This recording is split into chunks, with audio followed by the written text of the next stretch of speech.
Fasten your seatbelts. Generative AI is accelerating the EDGE Part 1, AI model types, and where they run. This EDGENOTE multi-part series is designed to educate, inform, and hopefully inspire. From an unbiased perspective, investments in new forms of AI that are accelerating at an unprecedented rate. By taking a story-based perspective that puts the user at the center, we can begin to understand the power of generative AI beyond the headlines, and how it can combine with other traditional AI model types to create powerful new capabilities from cloud to edge and across a range of industries. Artificial intelligence has been around for quite some time. In fact, the term was first coined at a conference at Dartmouth College in 1956. The study of creating neural networks and ways of modeling human intelligence have been around for decades.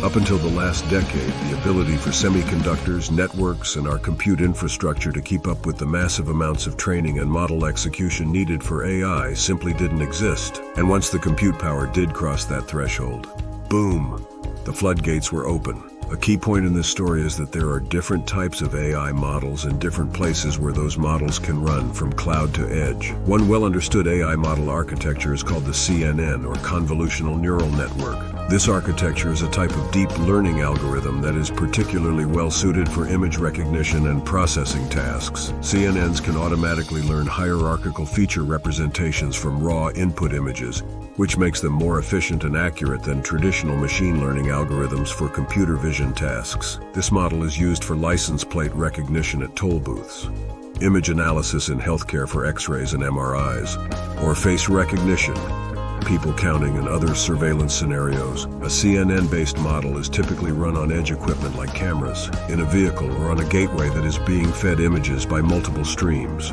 You could run this model in the cloud against a large database of images or videos after the fact, or escalate a workload to the cloud from edge if it's deemed too complex, such as a license plate recognition that does not give a confident result. Another category of AI models is for anomaly detection, such as isolation forest or local outlier factor. In these scenarios, data is observed for differences that could indicate an impending mechanical failure, or an incident where glass is broken, or gunshots detected, etc. These models are almost exclusively run on edge equipment like sensors or lightweight compute boxes, although you could run them in a batch processing style on the cloud over data that has been collected over a long period of time. Finally, the hot AI model category of generative AI that everyone is talking about consists of several model types that are described as large language models, or LLMs, that include model frameworks such as transformers and general adversarial networks, GANs.